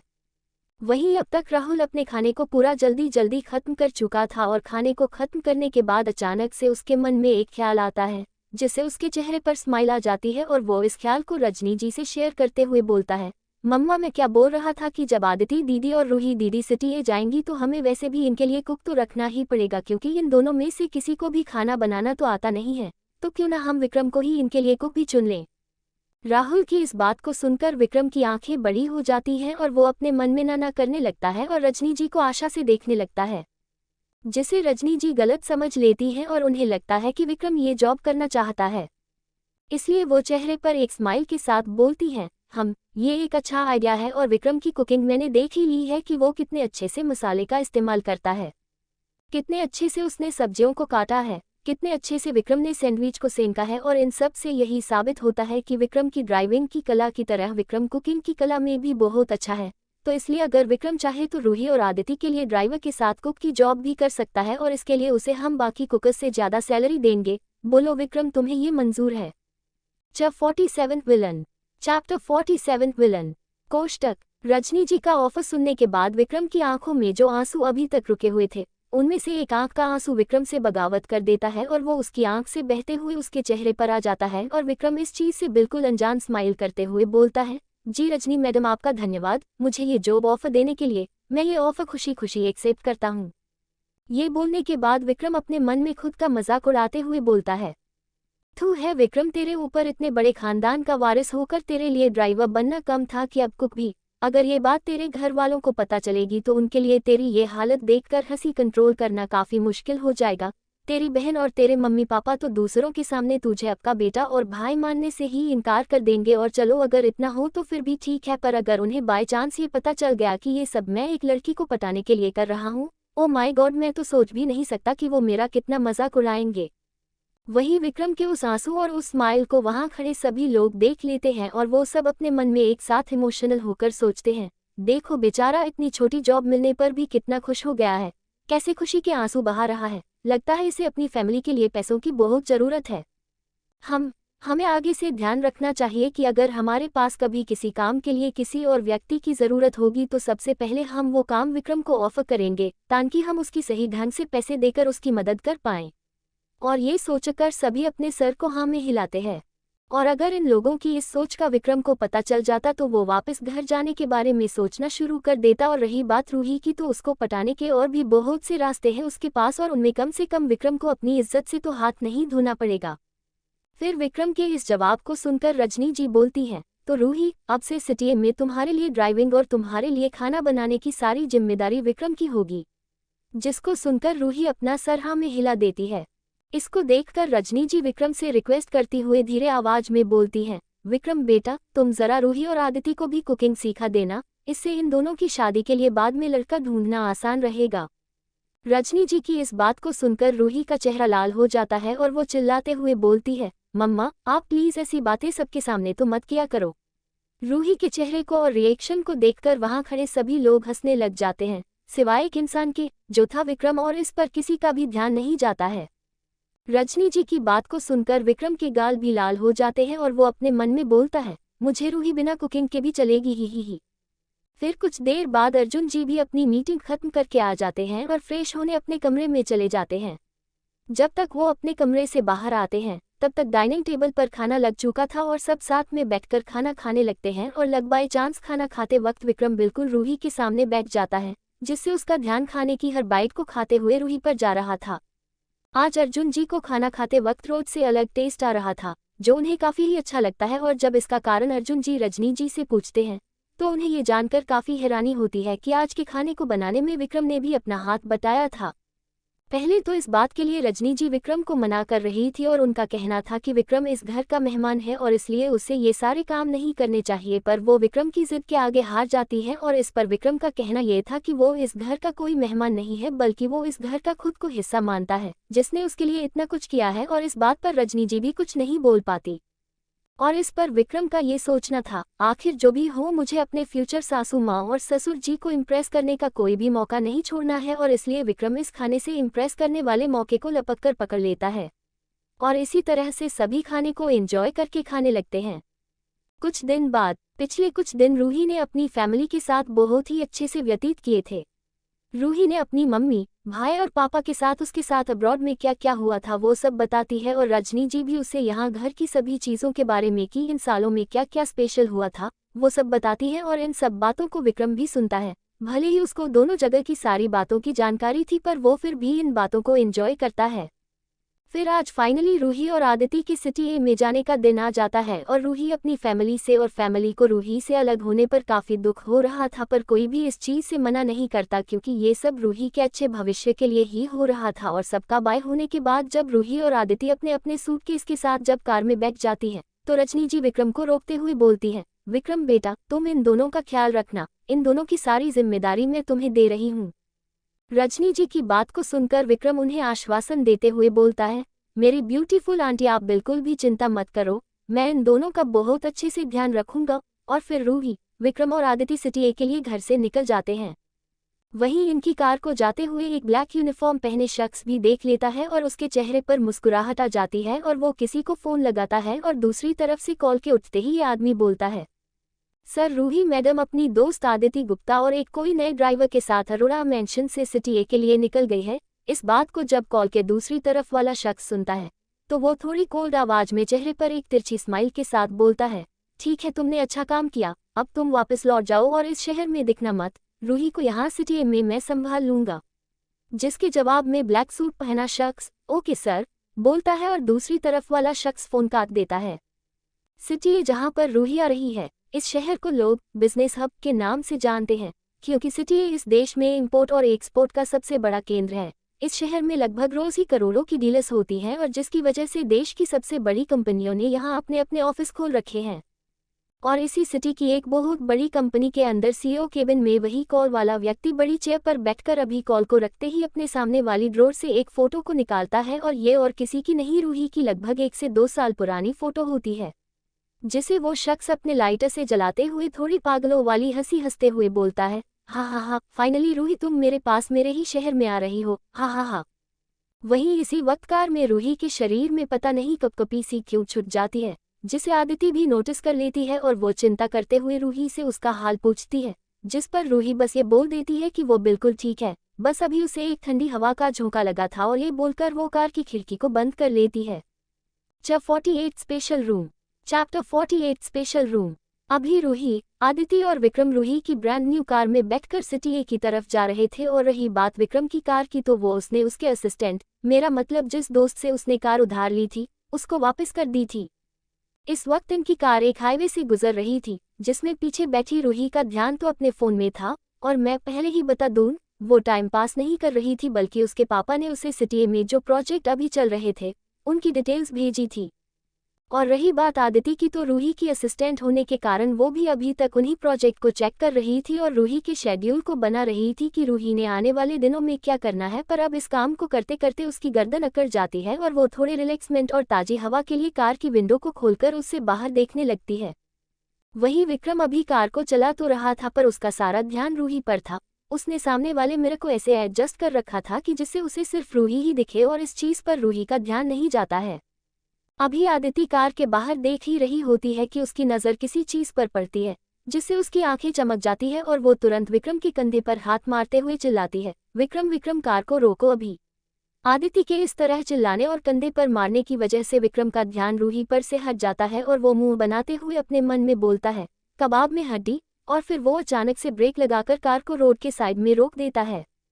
कार के अचानक रुकने की वजह से रूही को झटका सा लगता है पर वो अपनी जगह पर ही रहती है और वहीं आदिति जिसने विक्रम को रुकने के लिए बोला था वो झटके के कारण आगे को गिरती है और उसकी नाक सीधा विक्रम की सीट से जाकर लगती है और वो उसको सहलाते हुए विक्रम से थोड़ा चिढ़ते हुए बोलती है, आउच। विक्रम तुम कैसे गाड़ी रोक रहे हो, आराम से भी तो गाड़ी रोक सकते थे ना, देखो मुझे चोट लग गई। आदिति की बात को सुनकर विक्रम अपने मन में बोलता है, अच्छा हुआ और बनो कबाब में हड्डी। और वो आदिति को मासूमियत से जवाब देते हुए बोलता है, आदिति मैडम मुझे आपने ही तो ऐसे गाड़ी अचानक से रोकने को बोला था और इसमें मेरी क्या गलती, आपने सीट बेल्ट नहीं पहनी। वो देखिए रूही मैडम ने सीट बेल्ट पहनी हुई है। विक्रम की बात को सुनकर आदिति रूही की तरफ देखती है जिसने अभी सीट बेल्ट पहनी हुई थी और ये देखकर उसका मुंह बन जाता है और वो रूही से सवाल करते हुए पूछती है, तुम कब से सीट बेल्ट पहनने लग गई। पहले तो जब भी मैं तुम्हारे साथ कार में बैठी हूँ तुमने कभी भी सीट बेल्ट नहीं पहनी है, और जब मैं बोलती थी पहनने को तुम्हारा जवाब होता था रूही की एक्टिंग करते हुए, मुझे नहीं पसंद सीट बेल्ट, पर आज क्यों? आदिति की इस बात को सुनकर विक्रम के कान खड़े हो जाते हैं और वो अपने मन में चिंता करते हुए बोलता है, क्या मेरी बेबी कार में बैठते वक्त सीट बेल्ट नहीं पहनती, इसकी जानकारी मुझे क्यों नहीं थी? इसके लिए विराज की 1 महीने की सैलरी कट। वहीं विक्रम के इतना बोलते ही दूर किसी कंपनी में कंप्यूटर पर काम कर रहे लड़के को छींक आती है, जिससे गलती से जो डॉक्यूमेंट पूरा होने वाला था गलती से हाथ लगने की वजह से पूरा का पूरा डिलीट हो जाता है। और विक्रम आगे सोचता है, पर अगर उसको सीट बेल्ट पहनना पसंद नहीं है तो मेरी बारी में क्यों लगाई सीट बेल्ट? ये मेरे लिए अच्छी बात है कि बुरी? आदिति के सवाल को सुनकर रूही ऑकवर्डली स्माइल करती है और अपने मन में खुद से बोलती है, अब मैं इसको क्या बताऊं कि मैं राहुल की हालत देखकर डर गई थी इसलिए सीट बेल्ट पहन ली। नहीं नहीं, ये काफी एम्बेरेसिंग हो जाएगा। और वो बात घुमाने के लिए आदिति से बोलती है, अरे तुम भी किस बात को लेकर बैठ गई? तुम बताओ कि तुमने कार को ऐसे अचानक से क्यों रुकवाया? रूही के सवाल को सुनकर आदिति पहले वाली बात को तुरंत भूल जाती है और एक्साइटेड होते हुए विंडो से बाहर की ओर इशारा करती है। आदिति के किए गए इशारे की तरफ जब रूही और विक्रम देखते हैं तो उन्हें बाहर रोड की दूसरी साइड एक 5 स्टार रेस्टोरेंट नजर आता है, जिसको देखकर विक्रम को तो कुछ समझ नहीं आता, पर रूही इस चीज को देखकर काफी एक्साइटेड हो जाती है और विक्रम को कार उस रेस्टोरेंट पर ले जाने को बोल देती है। जिसको सुनकर विक्रम कार को उस रेस्टोरेंट की तरफ ले जाने लगता है और उन दोनों से उनकी एक्साइटमेंट की वजह पूछता है, जिस पर रूही उसे एक्साइटेड होते हुए उसे बताती है कि ये वही रेस्टोरेंट है जहां वो और आदिति बचपन में अपनी फैमिलीज के साथ काफ़ी बार खाना खाने आते थे और हमें यहाँ का खाना और यहाँ आना बहुत पसंद था और अब हम यहाँ हैं ही तो यहाँ चलकर खाना खाते हैं, क्योंकि अब पता नहीं बाद में कब आना होगा। रूही की बात को सुनकर विक्रम को सारी बात समझ आ जाती है और वो अपना सर हाँ में हिलाता है। कुछ देर में गाड़ी को आगे से घुमाने के बाद विक्रम कार को लेकर रेस्टोरेंट के पास पहुंच जाता है। रेस्टोरेंट पहुंचने के बाद विक्रम को थोड़ी देर लग जाती है पार्किंग ढूंढने में, क्योंकि आज रेस्टोरेंट में काफी भीड़ थी। कार को पार्किंग में लगाने के बाद विक्रम, रूही और आदिति कार से उतर जाते हैं और विक्रम बिना ज्यादा कुछ सोचे रेस्टोरेंट की तरफ बढ़ने लगता है। विक्रम को रेस्टोरेंट की तरफ जाते देख पीछे से रूही उसे रोक देती है। रूही की आवाज को सुनकर विक्रम कंफ्यूज होकर पीछे को मुड़ता है और रूही को सवालिया नजरों से देखने लगता है। विक्रम की इन नजरों को देखकर रूही आदिति की तरफ देखती है, जैसे उसे आगे बात करने को कह रही हो। रूही के इशारे को समझकर आदिति एक गहरी सांस लेती है और विक्रम से बोलती है, विक्रम तुम इस ड्राइवर की यूनिफॉर्म में इस रेस्टोरेंट में नहीं जा सकते हो, ये रेस्टोरेंट पॉलिसी के खिलाफ है। आदिति की बात को सुनकर विक्रम अपने कपड़ों की तरफ देखता है और उनकी बात को समझ जाता है और उन्हें बोलता है, ओ सॉरी, मैं इन कपड़ों के बारे में भूल ही गया था, आप लोग मेरा यही वेट करो कुछ देर। और इतना बोलकर वो दोबारा कार में चले जाता है। विक्रम के ऐसे कार में जाने से दोनों आदिति और रूही कंफ्यूज हो जाते हैं कि विक्रम आखिर करने क्या गया है कार में। फिर लगभग 5 मिनट बाद कार का गेट खुलता है और उसमें से विक्रम स्टाइल से बाहर निकलता है। विक्रम को कार से निकलते देख दोनों रूही और आदिति के मुंह खुले के खुले रह जाते हैं, क्योंकि इस वक्त विक्रम ने ड्राइवर की यूनिफॉर्म नहीं बल्कि एक टी-शर्ट और जीन्स पहनी हुई थी। सर पर हैट की जगह विक्रम के सेट के काले बाल दिख रहे थे और विक्रम की आंखों पर चश्मा लगा हुआ था, जो उसकी हैंडसमनेस को और भी बढ़ा रहा था। अभी दोनों रूही और आदिति के मुंह शौक से खुले ही हुए थे कि विक्रम उनके पास आकर उनसे बोलता है, चलो अब तो हम चल सकते हैं ना? उद्धरण चिन्ह। विक्रम के इस सवाल से दोनों रूही और आदिति विक्रम के चाम से बाहर आती हैं और बस अपना सर हाँ में हिला देती हैं। उनके सर हिलाते ही तीनों रेस्टोरेंट के अंदर चले जाते हैं। अंदर जाते ही आदिति वहां के काउंटर पर जाती है और उनसे टेबल के लिए पूछने लगती है और कुछ देर उनसे बात करने के बाद आदिति मुंह लटकाते हुए वापस रूही और विक्रम के पास आती है। आदिति के लटके चेहरे को देखकर रूही उससे इस उदासी का कारण पूछती है, जिस पर आदिति जवाब देती है कि इनके पास आज भीड़ ज्यादा होने की वजह से कोई भी टेबल फ्री नहीं है। आदिति की बात को सुनकर रूही भी उदास हो जाती है। रूही की उदासी विक्रम से सहन नहीं होती और वो इस चीज का सॉल्यूशन सोचने लगता है और तभी अचानक से उसे कुछ याद आता है और वो इस चीज के याद आते ही काउंटर की तरफ बढ़ जाता है, जिसको देखकर आदिति अपने सर को ना में हिला देती है। पर तभी वो देखती है कि काउंटर वाली लड़की विक्रम से कुछ बात करने के बाद उसे एक पर्सनल डाइनिंग रूम का पास पकड़ा देती है, जिसको देखकर आदिति की आंखें शौक से बड़ी हो जाती हैं और वो इस चीज पर रूही का ध्यान भी लाती है, जिसे देखकर वो भी हैरान रह जाती है। और विक्रम के उनके पास आते ही आदिति उससे सवाल करती है, विक्रम तुमने उस लड़की से ऐसा भी क्या कहा कि उसने तुम्हें एक स्पेशल डाइनिंग रूम का पास दे दिया, जो टेबल मिलने से भी ज्यादा मुश्किल है? आदिति के सवाल को सुनकर विक्रम स्माइल करते हुए जवाब देता है, वो उस लड़की का कहना ये था कि इस रेस्टोरेंट के सभी टेबल और रूम्स बुक हो चुके हैं, सिर्फ ये वाला जो रूम उन्होंने सबसे हैंडसम बंदे के लिए रख रखा था, और इसलिए उसने मेरी शक्ल और मेरी हैंडसमनेस को देखते ही मुझे इस रूम का पास दे दिया। वही विक्रम को अपनी ही तारीफ करते सुन रूही और आदिति का मुंह बन जाता है। चैप्टर 49 फैमिली को सबसे बड़ा झटका #1। चैप्टर 49 फैमिली को सबसे बड़ा झटका #1। रूही की यह उदासी विक्रम से सहन नहीं होती और वो इस सिचुएशन के हल के लिए इधर उधर देखने लगता है, और तभी उसका ध्यान वहां से जा रहे एक वर्कर की ओर जाता है जो एक ट्रॉली में किचन में इस्तेमाल होने वाले सब्जियों और मसालों को लेकर जा रहा था, और उनको देखकर विक्रम की आंखें चमक जाती हैं क्योंकि उन चीज़ों पर वेदा कंपनी का लोगो था जो कि उसी की कंपनी थी तो उसके पापा की, पर अभी कंपनी का ज़्यादातर काम विक्रम संभाल रहा था। उस लोगों को देखकर विक्रम समझ जाता है कि इस रेस्टोरेंट ने भी उसकी कंपनी के साथ कॉन्ट्रैक्ट कर रखा है, और इसको देखकर वो स्माइल करते हुए काउंटर के पास बढ़ जाता है। जब काउंटर वाली लड़की विक्रम को अपनी तरफ आते हुए देखती है तो वो पहले तो हैरान हो जाती है क्योंकि आजकल उसको ऐसे हैंडसम लड़के दिखने लगभग बंद ही हो गए थे, पर वो जल्द ही अपने आप को संभाल लेती है और उसका ध्यान इस चीज़ पर भी चला जाता है कि विक्रम उसी लड़की के साथ है जो अभी उससे टेबल पूछने आई थी, और इसलिए उसे लगता है कि विक्रम भी इसी चीज़ के लिए आ रहा है। इसलिए विक्रम के काउंटर पर पहुंचते ही वो काउंटर वाली लड़की विक्रम को देखते हुए तुरंत आराम से बोलती है, सॉरी सर, पर हमारे पास सच में कोई भी टेबल अवेलेबल नहीं है इस वक्त। अगर आप चाहें तो मैं आपका रिजर्वेशन कल के लिए कर सकती हूँ। उस काउंटर वाली लड़की की बात को सुनकर विक्रम एक स्माइल देता है और अपनी जेब से बिना रूही और आदिति को पता लगे अपनी कंपनी का कार्ड निकालता है, जो कार्ड सिर्फ कंपनी के हाई ऑफिशियल्स के पास ही होता है, जिसको देखकर वो काउंटर वाली लड़की थोड़ी हैरान हो जाती है। उसके इस रिएक्शन को देखते हुए विक्रम उस लड़की की तरफ अपना कार्ड बढ़ाते हुए बोलता है, हेलो मिस, आप मुझे गलत समझ रही हैं। असल में मैं कोई कस्टमर नहीं हूँ, बल्कि कंपनी की तरफ से भेजा हुआ एक एजेंट हूँ जो यहाँ कंपनी के कॉन्ट्रैक्टेड रेस्टोरेंट्स के मंथली क्वालिटी चेकिंग के लिए आया हूँ, और ये रहा मेरा ऑफिशियल कार्ड, और मैंने यहाँ की बाकी चेकिंग तो कल ही पर बस फूड चेकिंग रह गई है, पर आपके पास तो मेरे और मेरे फ्रेंड्स के लिए टेबल। अभी विक्रम ने अपनी बात को पूरा भी नहीं किया था कि वो काउंटर वाली लड़की पूरी सिचुएशन को अच्छे से समझ जाती है और स्माइल करते हुए विक्रम का कार्ड ले लेती है और तुरंत बोलती है, सर, माना हमारे पास इस वक्त कोई भी टेबल फ्री नहीं है, पर एक स्पेशल डाइनिंग रूम जो हम सिर्फ विप लोगों के फ्री रखते हैं वो अवेलेबल है, और ये लीजिए उस रूम का pass, and have a nice lunch sir. और इतना बोलकर वो काउंटर वाली लड़की विक्रम के कार्ड से उस पर मौजूद एक स्पेशल नंबर अपने सिस्टम में नोट करने लगती है। असल में वेदा कंपनी किसी भी रेस्टोरेंट के साथ कॉन्ट्रैक्ट करती है और उन्हें अपनी सप्लाई देती है, तो कंपनी अपने नाम को मार्केट में खराब ना होने देने के लिए वक्त वक्त पर अपने कुछ एजेंट्स को एक स्पेशल कार्ड के साथ अपने पार्टनर रेस्टोरेंट भेजती है कि वो चेक कर पाएं कि रेस्टोरेंट मार्केट में परफॉर्म कैसे कर रहा है, और अगर किसी भी वजह से रेस्टोरेंट का नाम या उसका काम खराब दिखता है तो वेदा कंपनी उस रेस्टोरेंट से कॉन्ट्रैक्ट कैंसिल कर देती है, और इन रेस्टोरेंट्स को इन एजेंट के कार्ड के नंबर को नोट करके साल के एंड में फीडबैक देना होता है ताकि बाद में कंपनी इन नंबर से एजेंट की रैंकिंग जान पाए। और अभी इस वक्त इस रेस्टोरेंट की इस महीने की चेकिंग नहीं हुई थी, इसीलिए उस काउंटर वाली लड़की को बिल्कुल भी शक नहीं होता और वो विक्रम को जल्दी से वीआईपी रूम का पास दे देती है क्योंकि वो नहीं चाहती थी कि उसकी वजह से इस रेस्टोरेंट को बैड रेटिंग मिले। कोष्टक कार्ड के स्पेशल नंबर को सिस्टम में नोट करके काउंटर वाली लड़की स्माइल करते हुए कार्ड विक्रम को वापस कर देती है।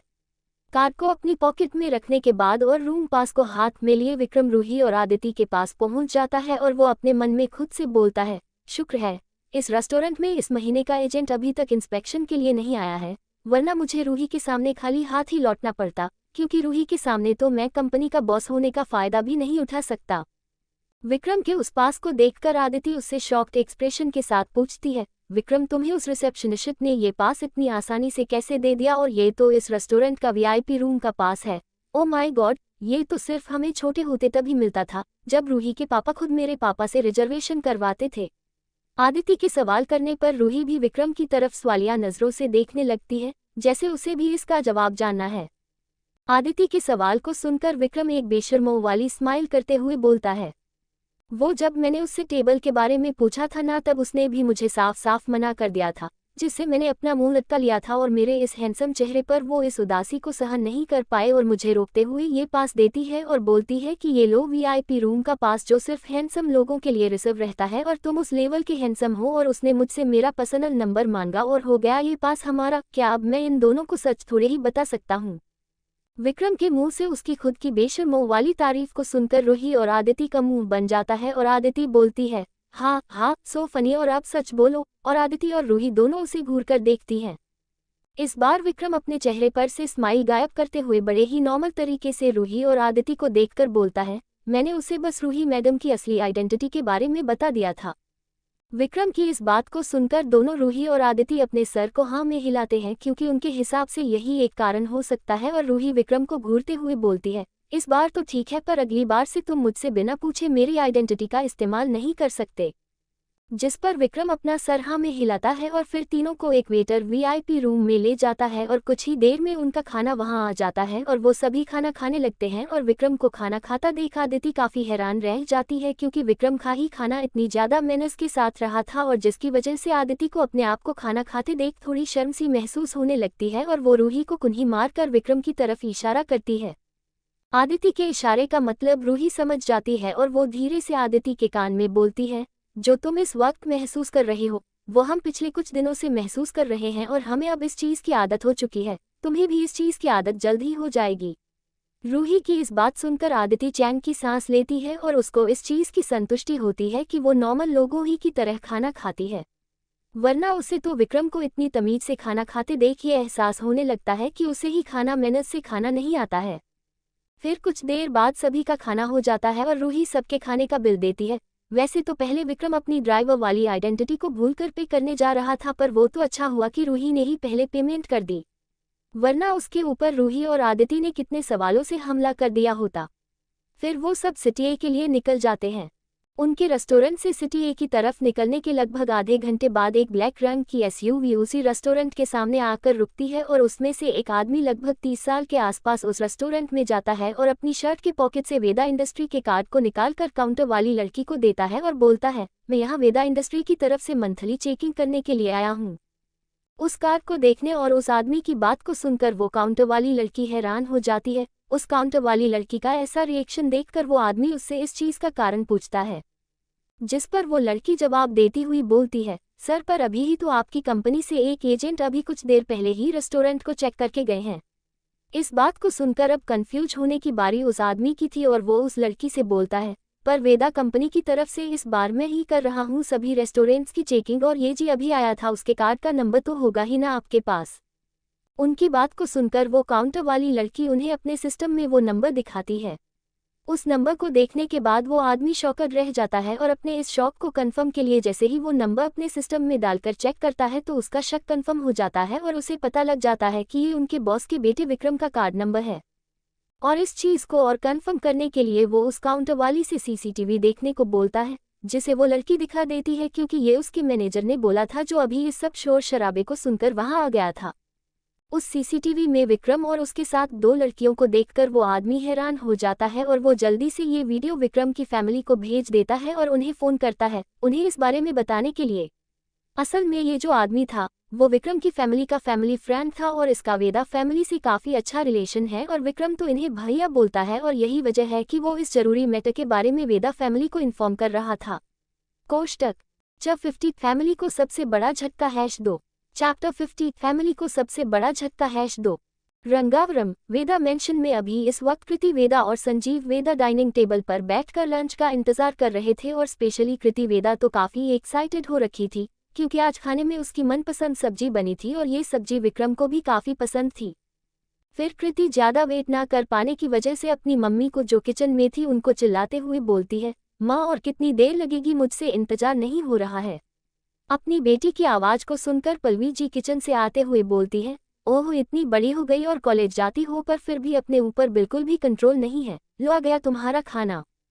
अपनी मॉम की इस बात को सुनकर कि अब वो बड़ी हो गई है, कृति थोड़ी उदास सी हो जाती है और कृति की उदासी को देखकर संजीव जी पल्लवी जी से कृति के सर को सहलाते हुए बोलते हैं, अरे भाग्यवान, तुम भी ना कुछ भी बोलती हो, हमारी बच्ची अभी कहाँ बड़ी हुई है, अभी छोटी सी तो है। अपने पापा की इस बात को सुनकर कृति बहुत खुश हो जाती है और अपने पापा के गले मिलते हुए बोलती है, आई लव यू पापा, आप बेस्ट हो। अपनी बेटी और अपने पति के इस ड्रामे को देखकर पल्लवी जी अपनी गर्दन को एक गहरी सांस छोड़ते हुए ना में हिलाती है और बोलती है, अच्छा ठीक है बाबा, तुम अभी भी बड़ी नहीं हुई हो। और इतना बोलकर पल्लवी जी खाने को उनको परोस देती है और प्यार से कृति के सर को सहलाती हैं। उनके हाथ को अपने सर पर महसूस करके कृति वेदा के चेहरे पर एक बड़ी स्माइल आ जाती है। फिर पूरी वेदा फैमिली खाना खाने लगते हैं और खाते खाते कृति थोड़ा उदास हो जाती है। कृति की उदासी को देखकर पल्लवी जी उससे चिंता करते हुए पूछती है, क्या हुआ कृति, तुम उदास क्यों हो गई हो, क्या खाना अच्छा नहीं बना? अपनी माँ की बात को सुनकर कृति अपने सर को नामे हिलाते हुए बोलती है, नहीं मम्मा, खाना तो काफी अच्छा है, पर क्या भैया ने खाना खाया होगा? मैं ये सोच रही हूँ, उनसे तो काफी टाइम से बात भी नहीं हुई है हमारी। कृति की बात को सुनकर पल्लवी जी भी थोड़ी उदास हो जाती है और बोलती है, ये खाना तो उसका भी फेवरेट है, पता नहीं मेरा बच्चा कैसा होगा, उसने कुछ खाया भी होगा कि नहीं। अपनी पत्नी और अपनी बेटी को उदास होते देख संजीव जी बिल्कुल नॉर्मली बोलते हैं, अरे अब तुम दोनों इतनी उदास क्यों हो गई हो? अपने बेटे को फोन कर लो ना, उसके पास फोन भी तो है ना। वैसे देखा जाए तो उसको हमारी याद नहीं आई इतने दिनों में, वरना अब तक कॉल कर चुका होता हमें। अपने पापा की बात को सुनकर पहले तो कृति काफी खुश हो जाती है, पर आगे की बात को सुनकर वो तुरंत मुंह फुलाते हुए बोलती है, भैया को तो हमारी याद ही नहीं आ रही है। अभी मम्मा आप डांट लगाना भैया को खाना खाने के बाद। कृति की बात को सुनकर पल्लवी जी भी अपनी गर्दन को हाँ में हिलाती हैं, जैसे उन्हें भी ये आइडिया काफी अच्छा लगा हो। वहीं इस चीज को देखकर संजीव जी के चेहरे पर जीत वाली मुस्कान आ जाती है, जैसे उन्होंने विक्रम से अपना कोई पुराना बदला ले लिया हो। अभी वो खाना खा ही रहे थे कि संजीव जी का फोन बज पड़ता है और उनका फोन अभी पल्लवी जी के पास ही में होता है। फोन पर उसी आदमी का फोन था जो अभी रेस्टोरेंट में था। फोन पर उनके नाम को देखकर पल्लवी जी संजीव जी से बोलती हैं, अभिषेक भाई साहब का फोन आया है, जिसको सुनकर संजीव जी पल्लवी जी को फोन उठाने के लिए बोलते हैं। संजीव जी की बात को सुनकर पल्लवी जी अभिषेक का फोन उठा लेती हैं। फोन उठाते ही अभी पल्लवी जी ने अभिषेक जी से उनका हाल चाल पूछा ही था कि अभिषेक दूसरी तरफ से बोलता है, भाभी जी ये हाल चाल छोड़िए, पहले मैंने आपको जो वीडियो भेजी है उसको देखिए, आपका उस वीडियो को देखना काफी जरूरी है। और इतना बोलकर अभिषेक कॉल को काट देता है। अभिषेक की बात को सुनकर और उसके ऐसे फोन को काटने से पल्लवी जी के चेहरे पर कंफ्यूजन आ जाती है, जिसको देखकर संजीव जी इसका कारण पूछते हैं। संजीव जी के सवाल को सुनकर पल्लवी जी उन्हें अभिषेक की पूरी बात बता देती हैं। उसको सुनकर संजीव जी के आंखों की एक भौं ऊपर को उठ जाती है और वो पल्लवी जी को वीडियो दिखाने को बोलते हैं। संजीव जी की बात को सुनकर पल्लवी जी अपनी गर्दन हाँ में हिलाती है और उस वीडियो को ऑन कर देती हैं। वीडियो के ऑन होते ही संजीव जी और कृति खाने को खाते हुए उस वीडियो को ध्यान से देखने लगते हैं। वीडियो की स्टार्टिंग में तो उन्हें ये समझ नहीं आता कि अभिषेक ने उन्हें इस रेस्टोरेंट की सीसीटीवी वीडियो क्यों भेजी, पर जैसे ही वीडियो में उन्हें विक्रम दो लड़कियों के पीछे चलते और उनसे बातें करते हुए दिखता है, जिसको देखकर संजीव जी और कृति के मुंह से उनका निवाला बाहर को गिर जाता है और उनका मुंह खुला का खुला रह जाता है। और वहीं पल्लवी जी की आंखें शौक से बड़ी हो जाती हैं, क्योंकि अगर विक्रम सिर्फ लड़कियों से बातें कर रहा होता तो उन्हें इतना शौक नहीं लगता, पर वीडियो में साफ साफ ये दिख रहा था कि विक्रम उन लड़कियों की बात मान रहा था, उनके पीछे चल रहा, जैसे विक्रम उनके लिए काम करता हो। और वीडियो में विक्रम का सारा ध्यान उनमें से एक लड़की को इम्प्रेस करने में था। अभी कुछ देर ऐसे ही शौक में रहने के बाद और वीडियो के खत्म होते ही वेदा फैमिली अपने ट्रांस से बाहर आती है और संजीव जी और कृति एक साथ अपने खाने को भूलकर पल्लवी जी को अभिषेक को कॉल लगाने के लिए बोलते हैं। उनकी बात को सुनकर पल्लवी जी जल्दी से अभिषेक को कॉल लगाती हैं, जिसे अभिषेक जल्दी से उठा लेता है और इस बार वो चेहरे पर एक तिरछी स्माइल के साथ पल्लवी जी से उनका हाल चाल पूछता है। अभिषेक के इस तरह हाल चाल पूछने को जब दूसरी तरफ पूरी वेदा फैमिली स्पीकर पर सुनती है तो उन सबका मुंह बन जाता है। पर फिर पल्लवी जी उनकी इस बात को टालते हुए बोलती हैं, अभी इस हाल चाल को छोड़ो अभिषेक, और हमें ये बताओ कि तुम्हें आखिर ये वीडियो मिली तो मिली कहाँ से, हमें सारी बात शुरू से बताओ। अभिषेक उनकी बात को सुनकर उन्हें रेस्टोरेंट की बात शुरू से अंत तक बताता है, जिसको सुनकर पूरी वेदा फैमिली कंफ्यूज हो जाती है। पर फिर पल्लवी जी अभिषेक को थैंक यू बोलकर फोन काट देती हैं। फोन के कटने के बाद वेदा मेंशन के डाइनिंग टेबल पर बिल्कुल सन्नाटा हो जाता है और सभी काफी गहरी सोच में डूब जाते हैं। और इस बीच वेदा फैमिली अपने खाने को भूल जाते हैं और लगभग 5 मिनट के मौन के बाद कृति घर के सन्नाटे को तोड़ती हुई बोलती है, हम तो भैया इस वक्त सिटी ए की तरफ जा रहे हैं, सिटी एम से, वो भी 2 लड़कियों के साथ। तो ये लड़की वजह है विक्रम भैया के हमको छोड़ के जाने की। इतना बोलकर कृति वीडियो में रूही की तरफ इशारा करती है। कृति की बात को सुनकर संजीव जी भी उसकी हाँ में हाँ मिलाते हुए बोलते हैं, ये लड़का अब हमारे हाथ से निकलता जा रहा है। देखो अभी कैसे हमसे झूठ बोलकर उस लड़की को पटाने, मेरा मतलब इम्प्रेस करने की कोशिश कर रहा है। अपने पति और अपनी बेटी की बात को सुनकर पल्लवी जी अपने मन में इससे बिल्कुल उलट सोचती हैं। मुझे पहले से ही पता था कि विक्रम रंगावरम में आने के बाद से ही किसी लड़की से एक तरफा प्यार करता था। मैं उसको उसके कमरे में काफ़ी बार किसी लड़की के बारे में खुद से बातें करती हुई सुन चुकी हूँ, पर मैंने कभी भी विक्रम से आमने सामने बात नहीं की थी क्योंकि मुझे लगता था कि विक्रम हमें खुद ही इसके बारे में बता देगा एक दिन। और अभी वीडियो में जो लड़की दिख रही है, शायद यही वो लड़की हो सकती, नहीं ये पक्का वही लड़की होगी क्योंकि मैंने कभी विक्रम को किसी और लड़की से ऐसे बात और ऐसी नज़रों से देखते हुए नहीं देखा है। मुझे इस लड़की के बारे में पता करना चाहिए। और इतना सोचकर पल्लवी जी एक सीरियस एक्सप्रेशन के साथ कृति को इस वीडियो वाली लड़की के बारे में पता करने को बोलती हैं क्योंकि उन्हें ये बात पता थी कि कृति एक फेमस हैकर है जो इंटरनेट की दुनिया में ब्लैक क्वीन के नाम से काफ़ी फेमस है, पर उन्होंने कभी भी कृति को इस टैलेंट का गलत इस्तेमाल नहीं करने दिया है। पल्लवी जी की इस बात को सुनकर कृति अपने सर को हाँ में हिलाती है और वीडियो की मदद से अपने फ़ोन में मौजूद खुद के बनाए हुए सॉफ्टवेयर की मदद से उस लड़की की आइडेंटिटी पता करने लगती है और कुछ पलों में ही रूही की और उसके फैमिली की सारी डिटेल्स वेदा फैमिली के सामने होती हैं। और इस इन्फॉर्मेशन को देखकर कृति और संजीव जी इस बारे में सोचने लगते हैं, पर वहीं पल्लवी जी के चेहरे पर हल्की सी मुस्कान आ जाती है और उन्हें अब यकीन हो जाता है कि ये लड़की वही है क्योंकि उन्होंने पहले भी विक्रम के कमरे में अरोड़ा फैमिली से रिलेटेड मैगजीन्स को देखा था। और वो अपने मन में बोलती हैं, आखिर बच्चा किसका है, क्या लड़की पसंद की है अपने लिए, कितनी सुंदर और संस्कारी लग रही है, चेहरे पर कोई मेकअप नहीं, सबसे कितने अच्छे से बिहेव कर रही है, अपने पैसों का जरा घमंड नहीं है और लड़की की फैमिली का बैकग्राउंड भी काफ़ी अच्छा है। और वो कुछ सोचकर तुरंत चेहरे पर फेक चिंता वाले एक्सप्रेशन लाते हुए बोलती हैं, रुकिए, यहाँ फालतू में गलत अनुमान लगाने से अच्छा हम सीधा सीधा विक्रम को ही फ़ोन लगाकर इस बारे में पूछ लेते हैं। और इतना बोलकर वो विक्रम को कॉल लगाने की एक्टिंग करने लगती हैं, जिसको देखकर संजीव जी तुरंत उन्हें रोकते हुए बोलते हैं, नहीं ऐसा मत करो, इससे विक्रम अलर्ट हो जाएगा और हम उसे रंगे हाथ नहीं पकड़ पाएंगे।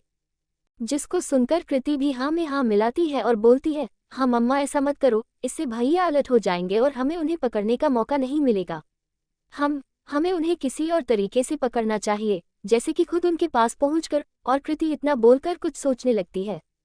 कृति की बात को सुनकर पल्लवी जी के चेहरे पर जीत वाली मुस्कान आ जाती है और वो तुरंत बोलती हैं, ये काम मैं कर सकती हूँ क्योंकि मुझे मेरे बिजनेस के लिए कुछ ज़रूरी सप्लाई चाहिए जो बहुत ज़रूरी है, इसलिए मुझे उसके ऑर्डर के लिए सिटी तो हाल ही में जाना ही था, तो मैं काम के बाद विक्रम को खुद ही रंगे हाथ पकड़ लूँगी।